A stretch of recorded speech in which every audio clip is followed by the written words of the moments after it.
On August 27, year 1991, the much-awaited announcement of the creation of Osun State was made by the then maximum ruler, General Ibrahim Babangida.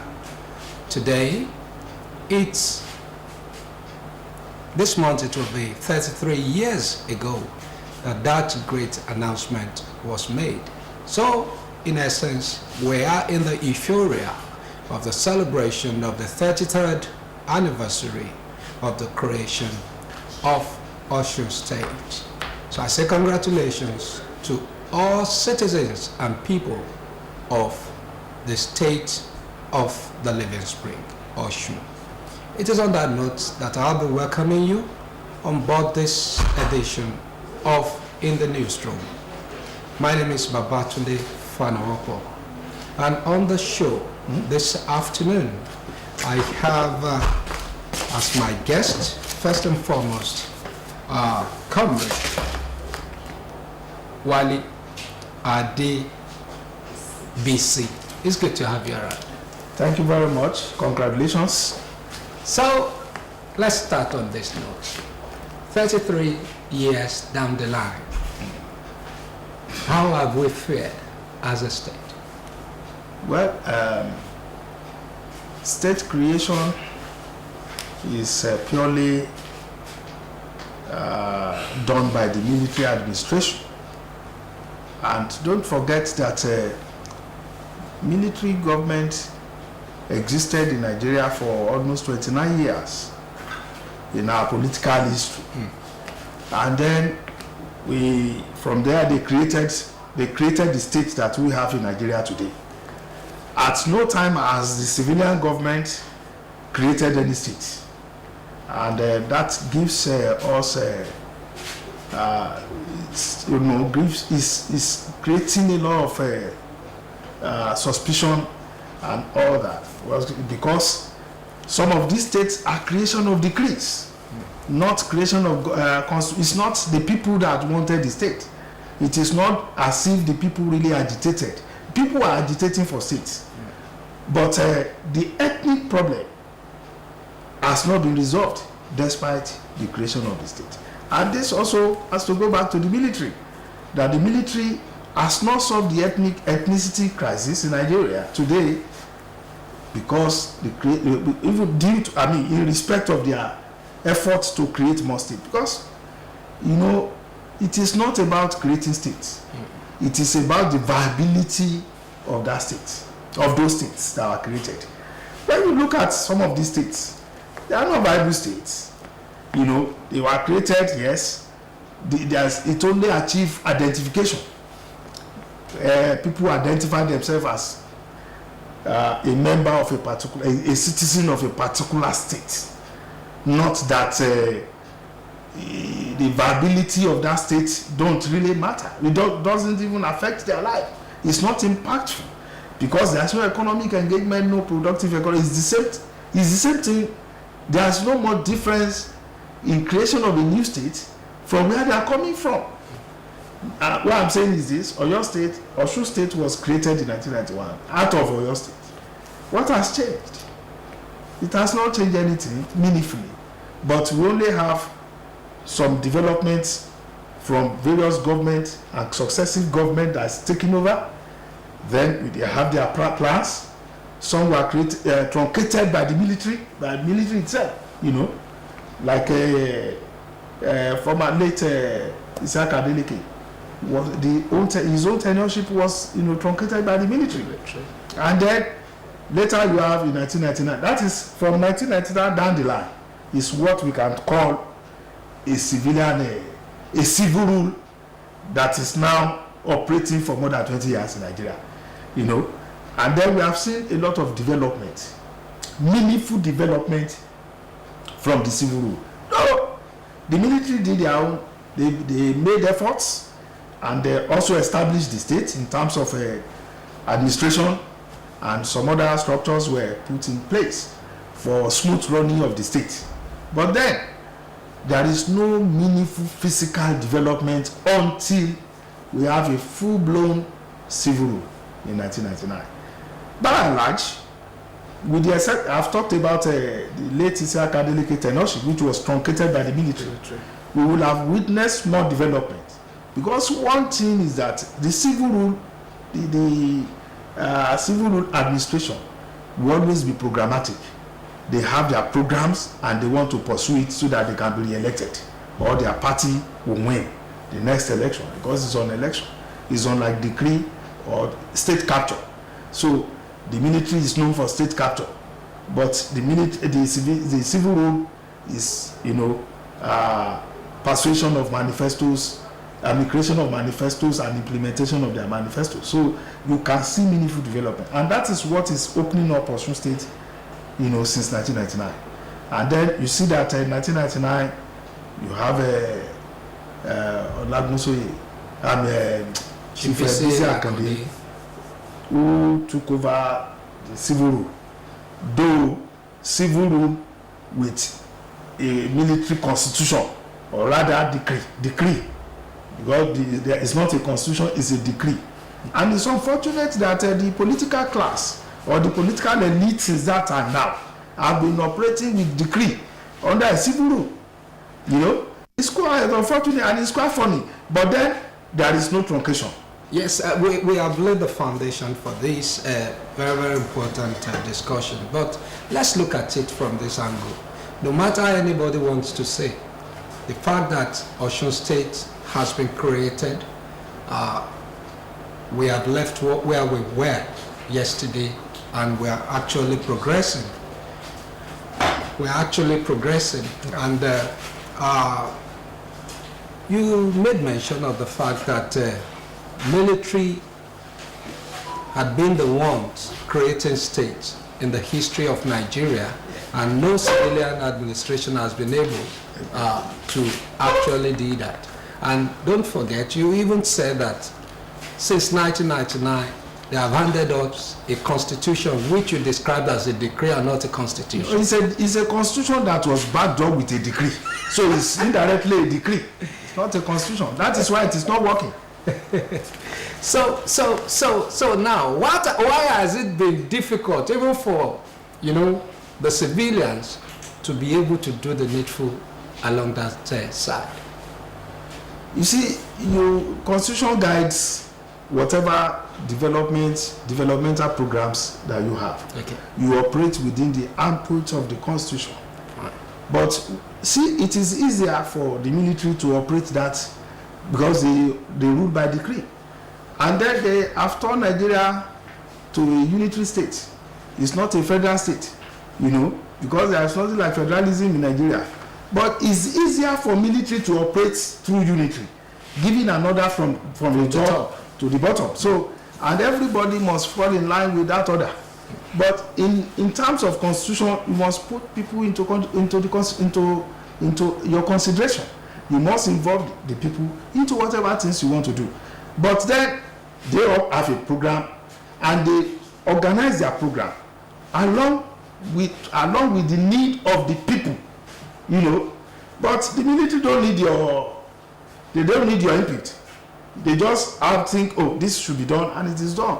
So you find you find out that the civil rule is more programmatic, and they are more focused in their programs. So they implement their programs, and then people enjoy it without any encumbrance. People enjoy it because it is done according to the need of the people, and that is where you now talk about democracy.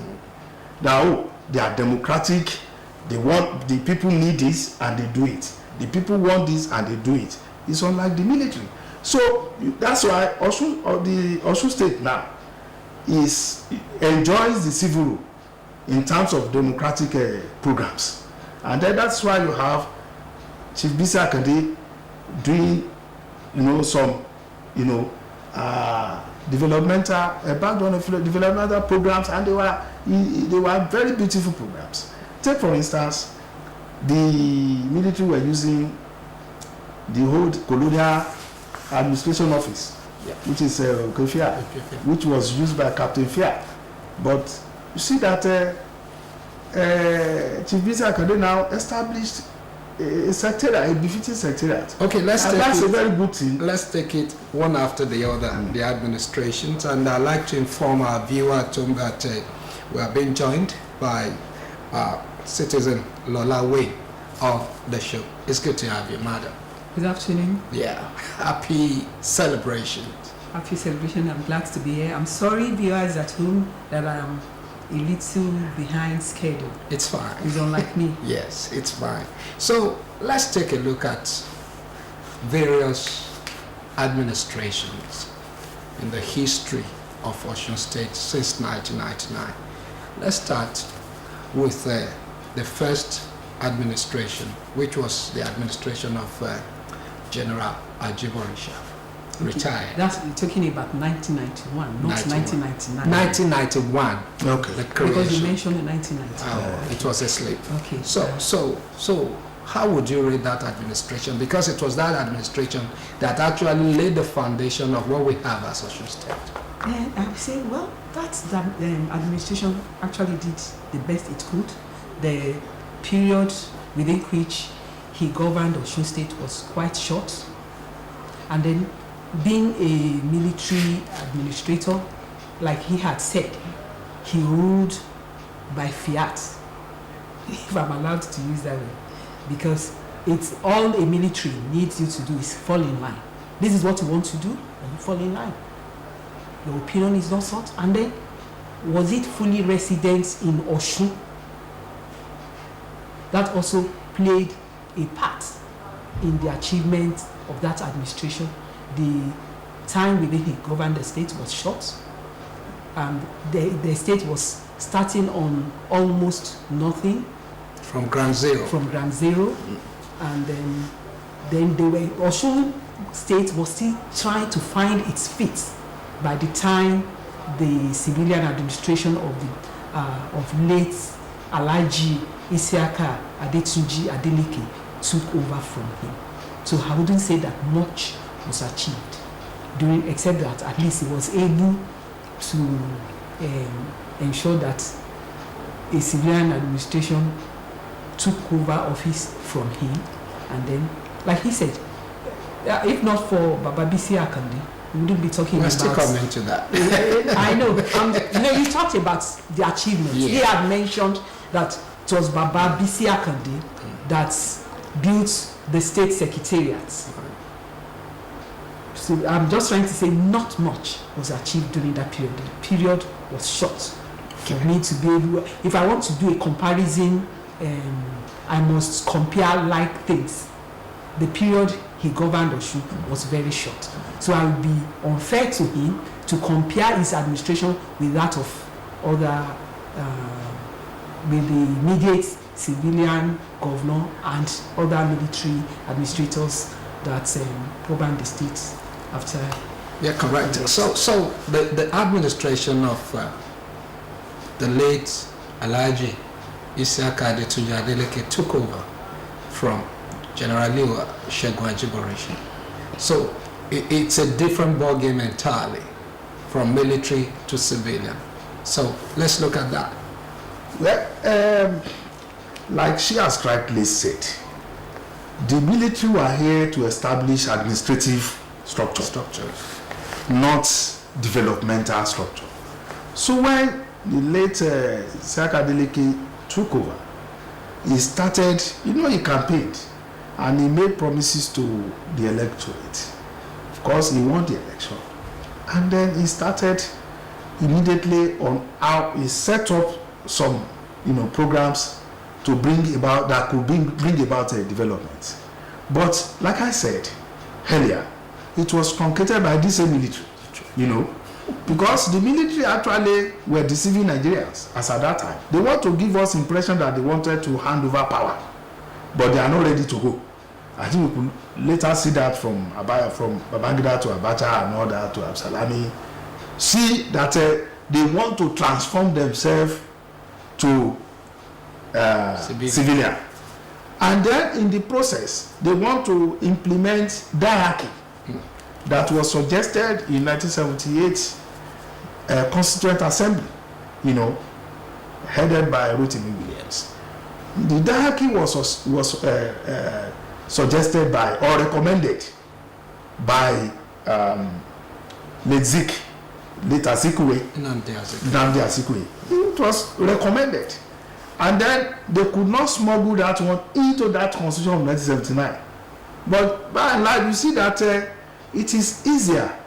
That constitution does not fit civil rule, and that's why Shagari could not, continue it, and the military has to take over again as Buhari Diagbon, because they cannot operate that constitution for any meaningful development. It only encourages corruption. So 79 constitution and 1999 constitution is not there. Go and read it. I've read the two in and out. There's no more difference, just little difference. The only thing that is different there is the electoral act, and then despite that, this particular constitution is not a developmental people's constitution, and that is why since in the last 24 years you can see that there's no more development. They were managing, struggling to develop, particularly the state, simply because of lack of federal structure. The claim is a federal government, but it doesn't have the federal, content. The content of that constitution is more of military than federalism. That's why people talk about the structuring. That is why people are still talking about the structuring now. Even telling Tinubu, the present president of Nigeria, that the only solution to Nigeria problem now is for him to convoke a sovereign national conference and look at the constitution again, because the constitution that was used in 1979 was truncated by the military. This constitution again cannot move again. So what I'm saying is it is the same military, but I hope what Zik recommended is not what is not going to happen anyway. That is combination of civilian and like they did in Ibadan monarch system in Ibadan. It's darky. the civilians and the military. So after one tenure, another one. And that is why in Ibadan today, being the earlier military barrack for the Oyo Empire, they knew that civilians were there, military were there. So as to allow democracy to. So they practice diarchy in Ibadan and not the Omutu. In their traditional system. Okay. So, and I think because the military has spent 29 years now in our governance in this country, that is why Zik recommended that. He has seen it, that these people are still interested in governance. So, but it was not accepted. But I think subsequent military system, they structured this constitution along that. So, I think the present president will have to listen to the voice of wisdom and look at the constitution for purpose of restructuring Nigeria. So, because when we talk about administration, you don't just talk about administration, you talk about development. Yes, talking about development, you said something that when you have a civilian administration in place, they put up, developmental structures. But when you have military, they just put up administrative. Now, that takes us back. The administration of Adeleke was truncated by a military rule again. And after his administration, we had the likes of Anthony Obi, Anthony Obi, then Okilos Bamboyi. We had Akale for a very short time also as military administrator of Osun. So let's look at those periods. Would you say they added value? Like he said, it's unfortunate that for a very long time we were ruled by the military. So that has made us to assume that they can do something. They can carry out some developmental projects for for us. But when you talk about civilian rule, you are talking about, when you talk about democracy, you are talking about having the voice of the people in what is being done. Is it possible to have the voice of the people in what the military did? Was it possible? No. They decree. Once they issue a decree, there's no dissenting voice. And they don't hold meetings, town hall meetings. They don't call anybody to say, come, let's sit around this table. Military What do you think? involve the people. Yes, they assume, and that was why when Fela sang a song, Zombies, they treated us like zombies, and we responded to them as zombies, giving the impression that we have no mind of our own, we have no brain, we can't think, we just have to be instructed. I don't want to use the word directed.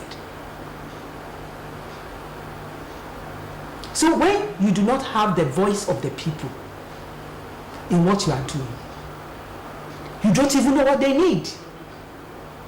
You just assume that this is what is good for them. Whether it is good for them or not, they must accept it because you have issued a decree. How can we describe that as development? It isn't that. And then another thing is, we must also realize that when there's a difference between physical development and real development. And that's why where we have problems in Nigeria. Because yes, there's growth. When you build a bridge, that has nothing to do with development. That's why we still have to run outside Nigeria to access good health care.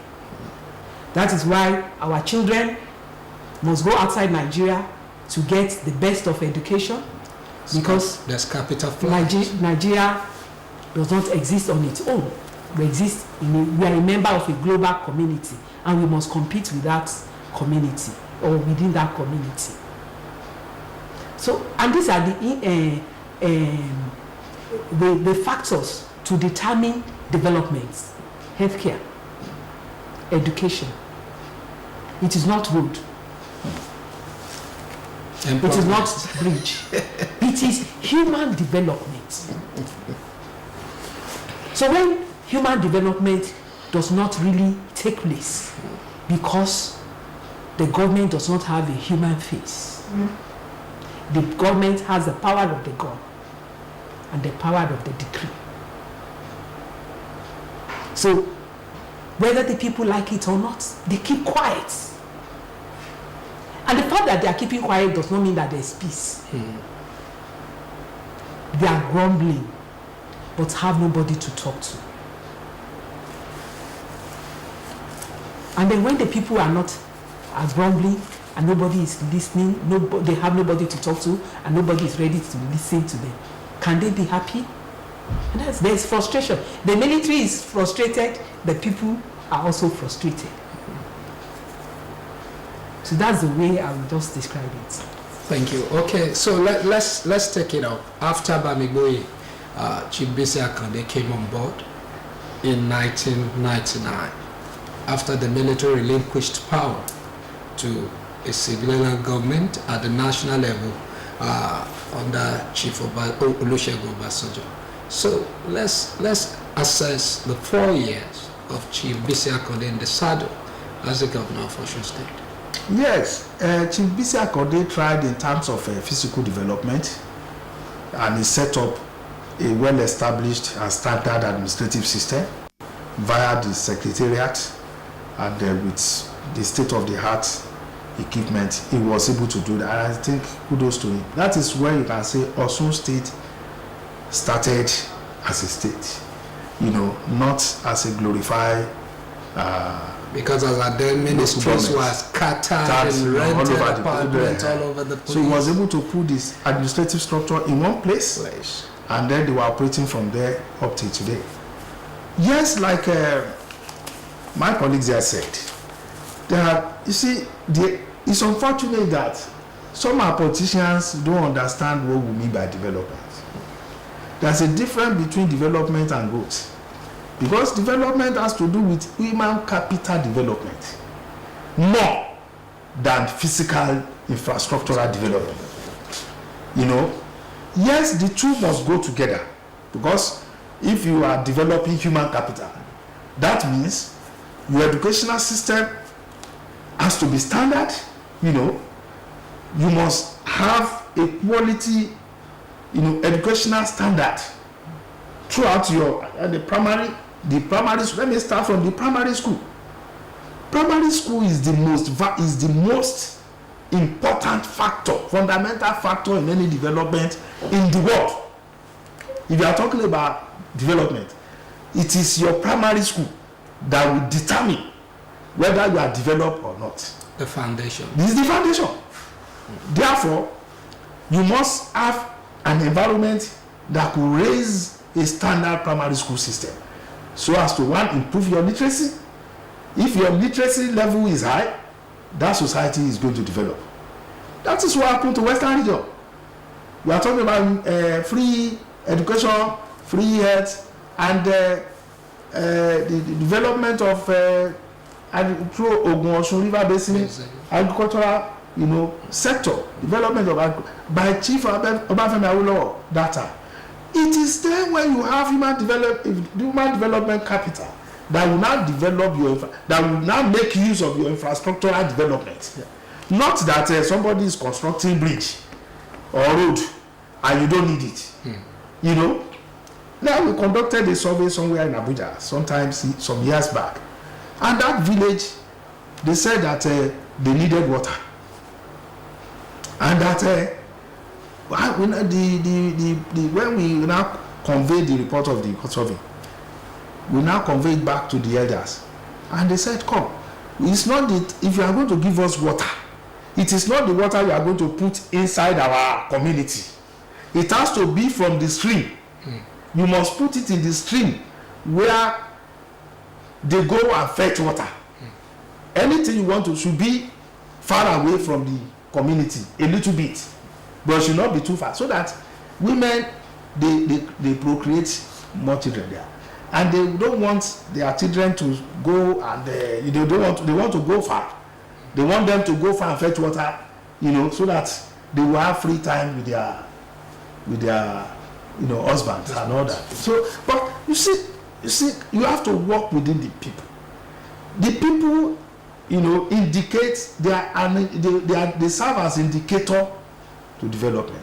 Some people may not need light; they just need a school. So you just if you now go and give them light and there's a commission, they will not applaud you. They will say, thank you, but we don't need it. They need a school more. So improvement of your primary school education is important, because that will now determine your development. The environment must be conducive.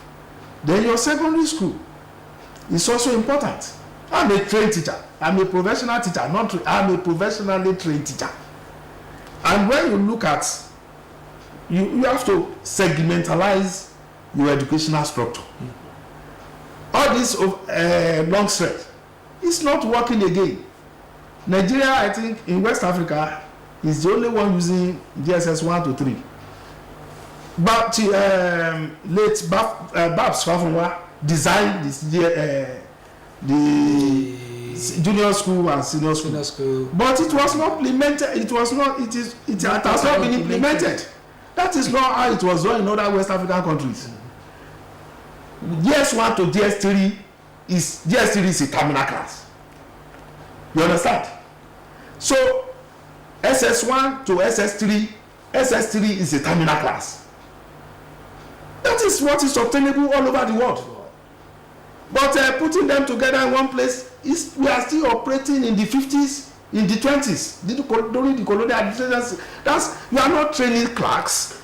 There can't be development with that kind of, when you don't have an organized educational structure or educational system. Is that what Arabeshola tried to implement? Yeah, but it is done in the Republic of Benin. That is in Ghana. That is how it is done. And I want to tell you, well, I did a postgraduate studies on the structure in Osun, the educational structure in Osun. And then when I wrote the project and I faced when I was now defending the project, there's a professor of Imo State University. He now said, he said, this structure, is there where it is now being practiced? I said, in Osun, it is being practiced in Osun. He said, are you sure? Yes. He said, now I must commence to do the postdoctoral. I mean, to do a doctoral research on that. Now, this is it's an innovation in Nigeria, as far as Nigeria is concerned. But we don't, that's why we are saying there's no development yet. You can do roads, you can do bridges, you can do, floodlights anywhere, but build structure, build houses, it is not development. That's physical growth. But when you talk about development, it has to do with your education. Our system, nursing system has not changed. That's healthcare system. It has not changed. That is how dispensary are run during the colonial administration, during in the 60s, in the 70s, till now. It is the same healthcare system. Have you seen any meaningful development? We have not been, because the School of Nursing at Asubiaro, as it is the same training, the same system, the same method, the same curriculum. I think recently they suggested changing curriculum. The present administration, Bola Ahmed Tinubu, was talking about changes in our curriculum. You discover that those who are changing curriculum are not curriculum experts. They are not. Those are the problems. Those are the things that is not drawing our development. That is drawing our development back. They are not curriculum experts. They are just civil servants in the Ministry of Education that will come together and develop a curriculum. How can that one be developed? That is that development line. A lot of things has to be done, because that's why I said, okay, even some of our administrators they need to understand what is governance, so that there won't be government without governance. Governance is not about even giving people palliative. You see, sorry to divert, when you give people palliative is not the answer to the present condition of Nigeria, because palliative is only good when you are in a situation, if your country is in a situation of a war or a pandemic, situation where people cannot leave their house, they can't leave their homes, they can't go to work, then they need to be supported with palliative, which is temporary. You cannot use that one to solve economic problem. What we have now is economic crisis, that now prompted the hunger, and you see, if you have cash crop and you have food crops, all those things is part of development. You develop your agricultural system so that people can feed well. Then your education, should have access to it. Your healthcare program, people should have access to it.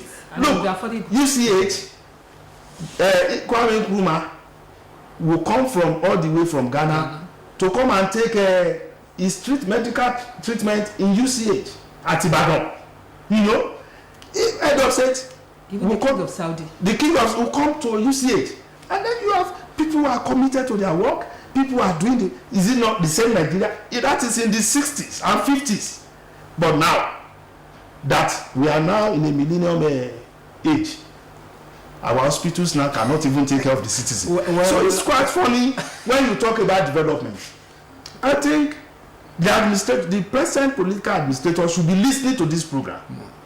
That there is a difference between building bridges, commissioning this, commissioning that. That is not development. They should go to where there is a real development. Let me quickly, before you now take it, because when Awolowo started the free education program, the colonial education officer criticized him that there is no way Awolowo will implement that program, particularly in a black country like Nigeria. That is not even done in UK. That where will he now get the resources to put? And that one I told him that remain as your education officer as a white man. In your presence, I will not even remove you, and I will not ask for your transfer. Remain there. And when they started, he looked at the man. He said, how come? What kind of wonder is this? As at that time, they were developing school, they now introduced the NTA, the WNTV. As at that time, France and Italy have not gotten a television station. And that's the first in Africa. Not even in Egypt, that is closer to Europe. or Morocco that is closer to Spain. So it doesn't really, development is a mindset, and our leaders now need to go and read about development. You know, not by all this. If you give people money, when you give people money, you are only trying to criminalize them. People will say bad followership. Who made them to be bad followership? Prolonging the evil days. It is bad leadership that now creates bad followership. You are distributing money. You say, oh, you are transferring 50,000 naira for what? 50,000 naira, you want to transfer it to my account, transfer it to madam's account. For what purpose? When they finish spending that, then they will now be saying that it's a bad government. So, my brother, there is need for them to undergo an orientation on what is real development. There is need for that. Let me tell you, American president, the moment you are sworn into as a president of America, you go for training. that's it. The governors in America, in the United States, the moment they swear them in, they go for training. 1 month training on how to conduct, on what is governance and leadership. And then how to conduct and comport themselves as a governor or as an head of state. How to shake hands. They train them. Not that anybody just come here, just take over, yeah, you throw party, then you talk about, you begin to do promises that you cannot implement. And that's very well. So we have so much takeaways from the administration of Chief Bisi Akande. After Chief Bisi Akande, Omobo Yinola came on board, we had some other things that were achieved under him, like what we have as Osun State University today. With campuses in the different communities, Right. to encourage, I would say, development in those Of course. areas. All right. But like he said, there's something that I want us to lay emphasis on. Okay, when you talk about junior secondary school, after junior secondary school, what is next? After senior secondary school, what is next? University and Polytechnic, that is why all of them are going there. So that is the cause of the economic crisis that we have in Nigeria. Any nation that cannot produce what it consumes is assumed to have failed. Are we producing the things that we need, that we consume? Why can't we produce the things that we need for consumption locally?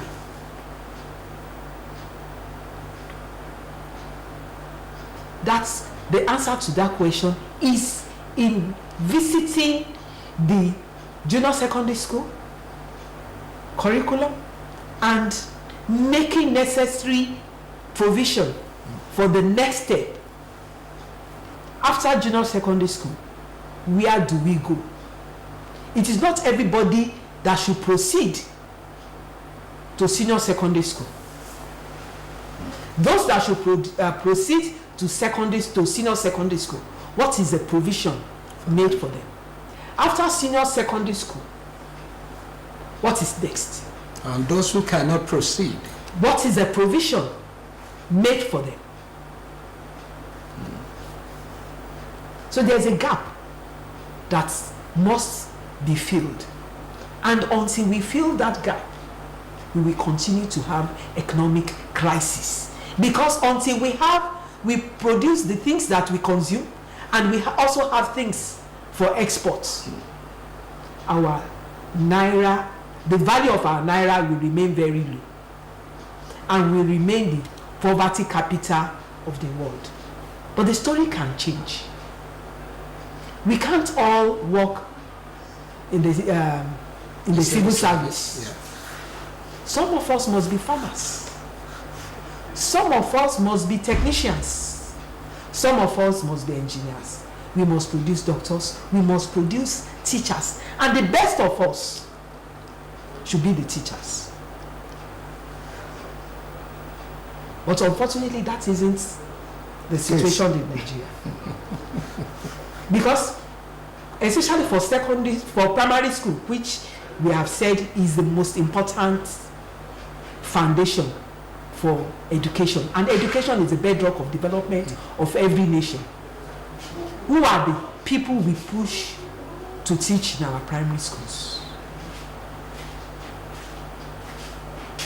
What is the facility in our primary schools like? It is not the beautiful edifice, but the things that are available, and the human resource that drive the facility that are important. Okay, let's look at the administration of Ogbeni Ralph Aregbesola. 8 years in the saddle, then followed by Alhaji Goigoite. Yeah, let me quickly add to what can be what part of the development we are talking about. Yes. In the Western region, this minimum wage, see, they talk about salary. It's not salary. The government they were doing minimum wage as if they were doing people favor. It is about GDP. Now they have increased the minimum wage. You see that they were talking about, yesterday they were talking about 3.19 GDP increment. It is that minimum wage. If you have a standard minimum wage, which is global practices, you know, it talks about your economic development. It talks more, and it will attract investors. That in that place you can go get quality workers, quality people, and then your product is going to be, you know, acceptable. Whatever services whatever services you want to provide will be acceptable. Yes, we have the market. How can you be talking of a minimum wage that is so small? In the Western region, Chief Obafemi Awolowo was the only, his minimum wage that time. When the federal government said the federal government said they cannot implement it, he now has to increase his own, the Western region minimum wage. And when they now asking, some other premiers were asking him, how come? They were looking at the way he implemented it.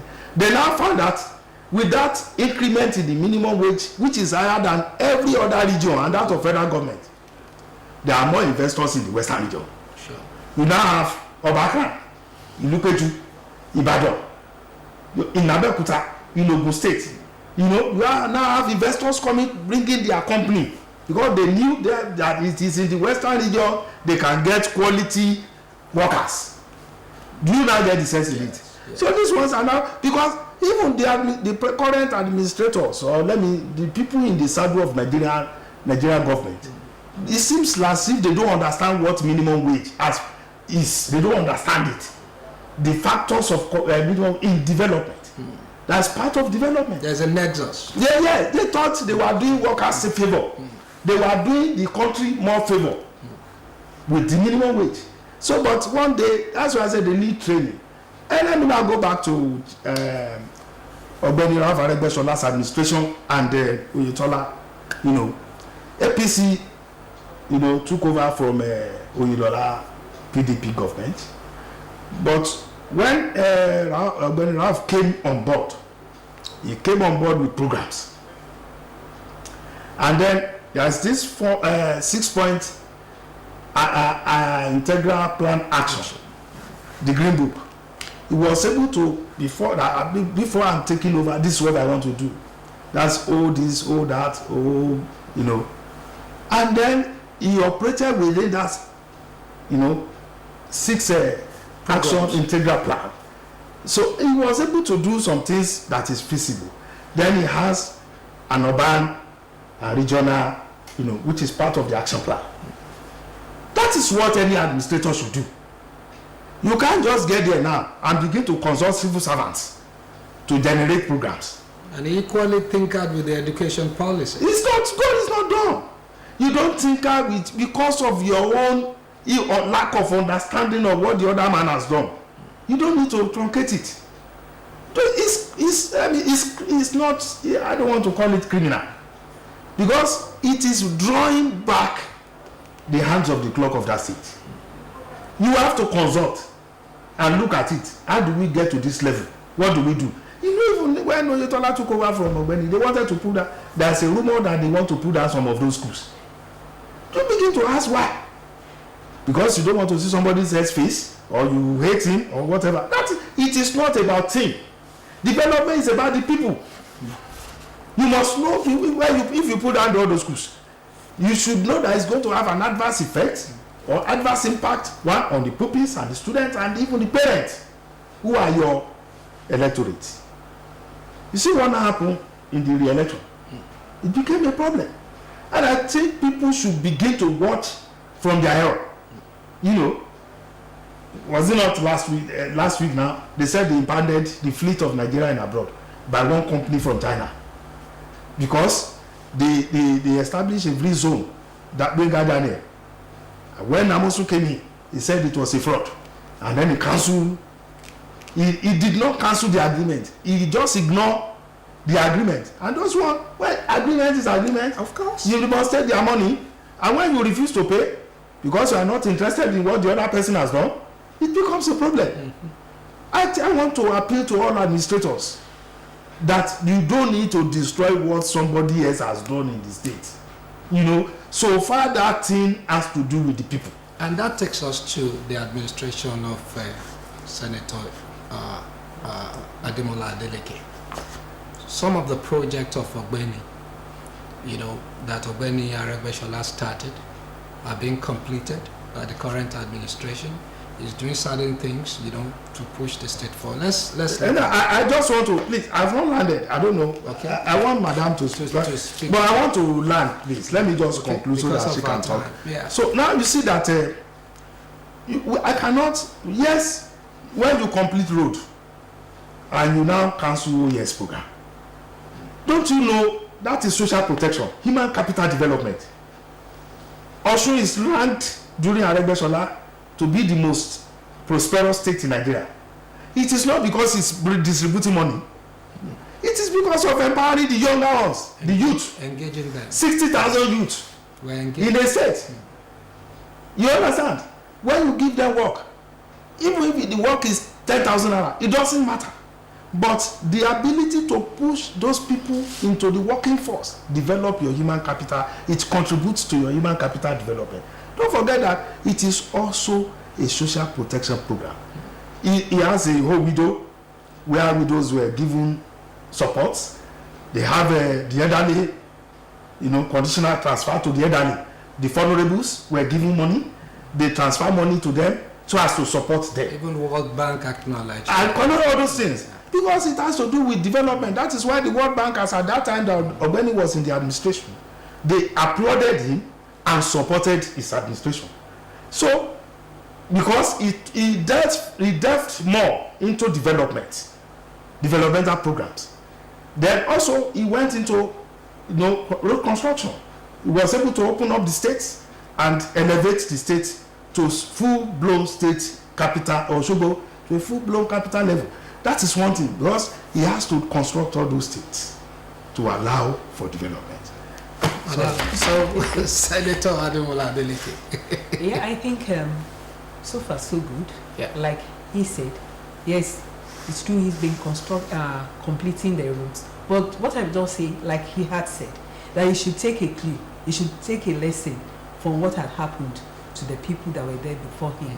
Why was Baba Akande not voted, not given the opportunity to come back the second time? Because of the perception of the civil servants of his administration. That was why he didn't come back. What is the perception of the people of this present administration? It is not my perception that is important, but the perception of the people. What is the perception of the generality of the people? Because it is the people that will vote. What is their perception? The civil servants are happy. The market women are happy. The pensioners are happy. The youth are happy. Women are happy. Those are the questions. I'm not going to answer those questions. Those are the questions that every administration should always focus on answering every time they have the opportunity to sit down to review what they are doing. That is when they will know if they are doing very well or not doing very well. When you understand exactly how people feel about what you are doing, then you know that you are really succeeded, and you are really, because every government is, whether it's the same party or not, should be a continued government. It is not, government is not about the political party in office. The moment you assume office, you no longer have a particular political a partisan political base. You are now the governor of everybody. Those who voted for you and those who didn't vote for you. It's an opportunity to win those who didn't vote for you. Win them over. So that at the next election, they will vote for you. Yes. It is not a payback time for those who voted for you. Yes, you appreciate them for voting for you, but you also want to make new friends. Because politics is about number. So that when next an election will be taking place, you have a higher number of people queuing behind you. But what will make them queue behind you is their perception of your achievements while in office. Okay, Comrade Adebisi, before we go, in 1 minute, let's look at Osun. What does the future hold? Well, Osun is like any other state, but I think I've traveled far and wide throughout the state in Nigeria, but I can see that at least there is peace here in terms of security. I will start from there. And then that took us to Adeleke regime. He took security as, because before he took over, the state was in a state of war by the armed robbers. But he now established a security outfit, different type of outfit and all that. He empowered them with the necessary equipment. This state is peaceful, and we have been enjoying that peace up till now. Yes, this current administration, I give kudos to them because they are not empowering touts or the state boys or whatever. They are not empowering them. If they are doing empowerment for them, it has to be underground. They do not give them state backdrop as we used to experience. And then that's the last administration, what they did, garage, because all those boys from different areas, they were killing. Different killings were happening in the land administration. And then now, by the courts, with the court guys. But I've not heard about the court activities again, because they were able to maintain and sustain the peace that Osun State is known for. Now, in terms of the other development, yes. I said 1 minute. The road and bridges were under if you see down the states all over, there are constructions work going on. Construction sites. But the state is now a construction site. I hope by the time they finish, I hope they will finish it. So on time. Then it will also give Osun a different outlook in terms of physical infrastructural development. Madam, in 1 minute, what does the future hold for the state? For the state, I think I want to now speak for my constituency, women. I want to see more women being involved in this present administration. I want to hear the voice of women. I want to see this administration catering for the specific needs of women and girls. Our schools need to be made conducive for young girls. There was a time that girls were being abducted and raped in some schools in Osun State. I want there to be an end to that. I want the issue of sexual and gender-based violence. Yes, I like the attitude of the government to sexual and gender-based violence, but I want it taken to another step, another level, so that women and girls in Osun will feel safe and happy to be residents in Osun State. Presently, there's fear. A 93-year-old woman was raped and she died eventually. Young girls are being raped on a daily basis. I want that situation to change if Osun is truly relatively safe and peaceful. Thank you very much, viewer at home. It's been in the newsroom for the past 45 minutes or thereabout. We've been looking at Osun at 33, and want to believe that you have enjoyed our discussion on this show today. I'd like to especially thank Citizen Lola Way for being here with us this afternoon. For having me. And also Comrade Wale Adebisi. Thank you very much. We have a lot of things to tell Nigerian people. or next But at definitely. least I think the youth should not be forgotten too, so that there could be, you know, they are full of energy and they are restive. They need to be properly engaged. Definitely, because since the days of Chief Ajibola and the rest of them, they've been telling us we are the future leaders. Well, in words. In words. Until tomorrow, when our colleagues will be coming your way again with another interesting edition of In the Newsroom. My name is Babatunde Fanopa. I say enjoy your day. Bye-bye, and God bless you with God.